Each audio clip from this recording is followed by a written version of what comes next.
Bonjour Laurent, Bonjour. merci de nous accueillir sur le stand Positive Aviation au Salon du Bourget. Quelles sont pour vous les actualités de ce Bourget 2025 pour Positive Aviation? C'était le premier Bourget pour Positive Aviation, donc un Bourget extrêmement intense. En fait, vous pouvez l'entendre par ma voix, vous pouvez peut-être même le voir par mes cernes. 6 jours extrêmement intenses. Le Bourget, il a commencé pour nous par l'annonce officielle de la levée de fonds de 8 millions, qui évidemment a fait son petit effet. Nous avons eu 6 jours de rencontres absolument dans tous les sens.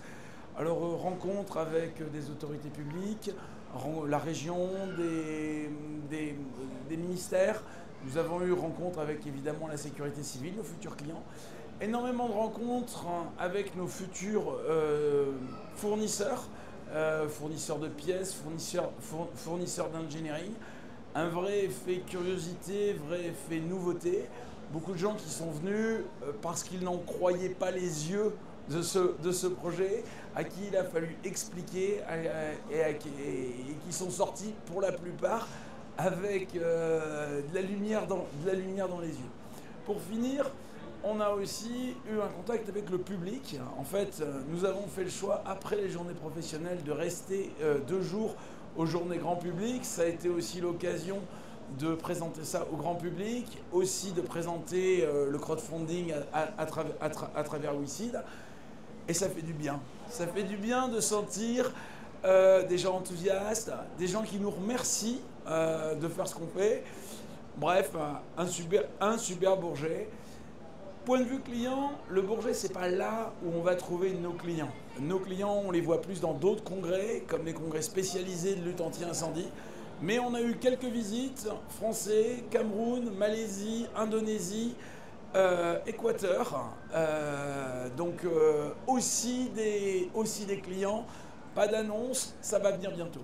C'est des super nouvelles en tout cas pour la société. Il y a un gros sujet sur le salon, on le voit à travers plusieurs stands, qui est un petit peu la décarbonation de l'aviation sous toutes ses formes. Comment Positive Aviation justement y contribue à ce sujet? C'est pourquoi Positive Aviation.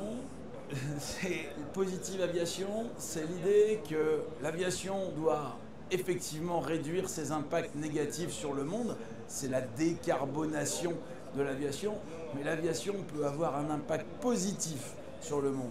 Vous savez, les feux de forêt, 5 fois les émissions de l'aéronautique. L'objectif stratégique de Positive Aviation, c'est de démocratiser la lutte anti-incendie avec des moyens lourds. C'est de permettre à tous les pays du monde, et pas uniquement les pays riches, de s'équiper de ces moyens. Notre objectif stratégique sur 20 ans, c'est de réduire de 10% les surfaces brûlées de forêt. 10% des surfaces brûlées, c'est la moitié de l'effort de décarbonisation de l'aviation. Donc nous sommes en plein le cœur actif de cette problématique. C'est très clair. Il y a d'autres projets en ce moment, vu la demande du marché pour une nouvelle solution de remplacement du Canadair. Il y a d'autres projets très différents du vôtre qui aussi tentent leur chance.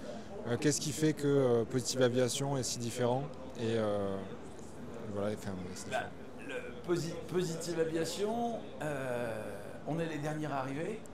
Depuis 2018, il y a 3 startups européennes qui proposent de refabriquer un nouveau Canadair.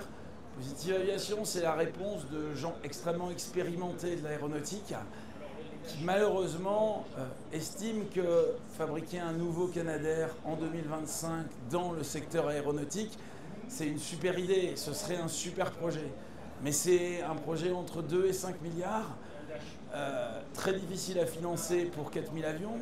Et quand bien même, si on me donnait 2 milliards, où trouver les milliers d'ingénieurs à faire travailler sur un projet comme ça, ou créer les entreprises dans un secteur aéronautique qui est complètement tendu et qui n'arrive pas à des objectifs d'augmentation en cadence chez Airbus, chez Dassault.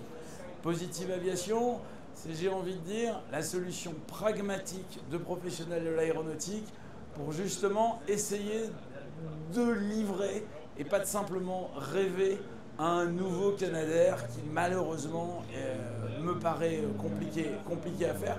J'ai envie de dire bonne chance à tout le monde. Mais on pense qu'il faut un petit peu plus que de la chance et il faut une approche pragmatique qui est celle qu'on propose. Merci Laurent pour tes réponses. Est-ce que tu as un dernier petit mot à partager pour les investisseurs ou les gens qui s'intéressent au projet? Oh bah merci déjà à tous les premiers investisseurs qui nous ont rejoints. La dynamique est belle. Merci pour les messages aussi qu'on reçoit. Et puis on compte sur vous, hein. Vous voyez, on donne tout ce qu'on a. Vous entendez ma voix, vous voyez ma fatigue. Je vais prendre 3 jours pour me reposer et on repart à fond.